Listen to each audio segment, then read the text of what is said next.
Former U.S. President Donald Trump has never been one to shy away from controversy. His recent pronouncements on Ukrainian President Volodymyr Zelensky and actress Emma Watson are no exception. Trump, known for his direct and often incendiary style, has thrust himself back into the global spotlight with his characteristic bluntness. While the context of his remarks on Emma Watson remains unclear, his critique of Zelensky has sparked widespread debate and condemnation. Trump's comments come at a time when the world is grappling with the ongoing conflict in Ukraine. His decision to weigh in on the situation, particularly with such provocative language, has ignited a firestorm of reactions. Some view his statements as reckless and dangerous, potentially undermining international efforts to support Ukraine and hold Russia accountable. Others, however, see it as a characteristic display of Trump's unconventional approach to foreign policy, one that often challenges established norms and alliances. Trump's willingness to publicly criticize a wartime leader like Zelensky has raised eyebrows across the political spectrum.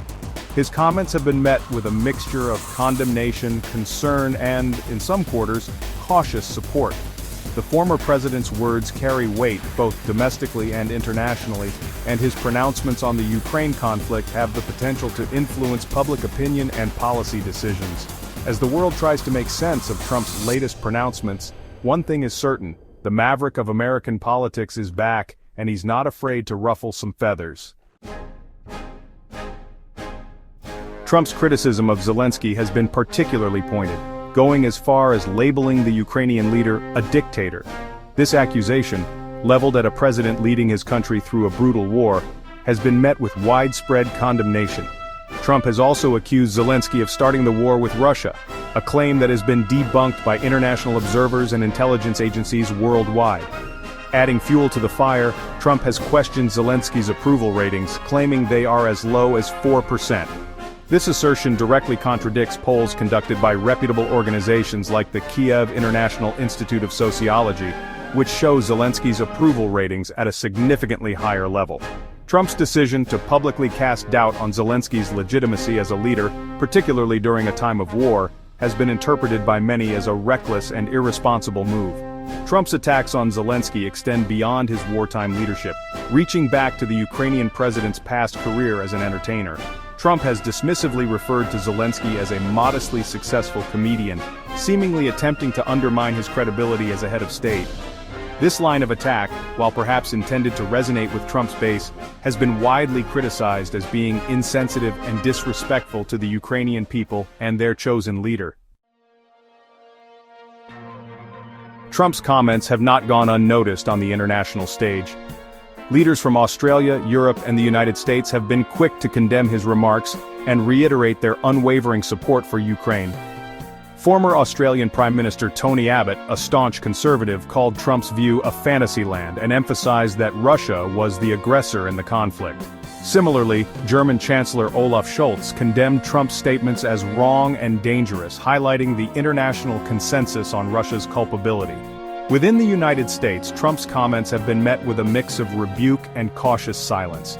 Former Vice President Mike Pence, once a loyal lieutenant to Trump, publicly refuted the claim that Ukraine started the war, underscoring the deep divisions within the Republican Party on this issue. Some Republican senators, including Lindsey Graham and Susan Collins, have also distanced themselves from Trump's stance, albeit with varying degrees of forcefulness.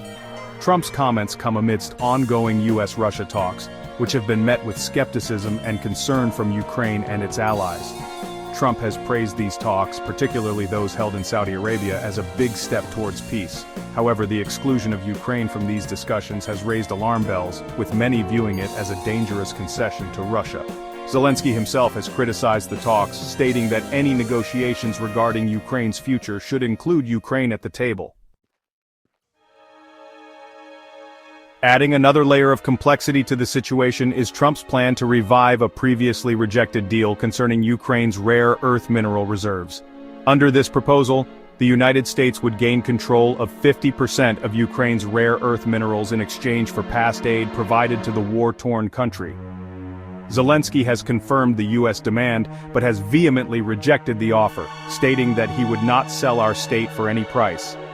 This proposed deal, widely seen as an attempt to exploit Ukraine's vulnerability for economic gain, has further fueled accusations that Trump is prioritizing personal business interests over national security and international alliances. The optics of a former U.S. president seeking to profit from a country actively defending itself against a foreign invasion are undoubtedly damaging. Trump's recent actions and statements regarding Ukraine have left many wondering about his true intentions and the potential implications for the ongoing conflict. Is he genuinely seeking to broker peace, or are his actions driven by personal gain and a desire to undermine the current administration?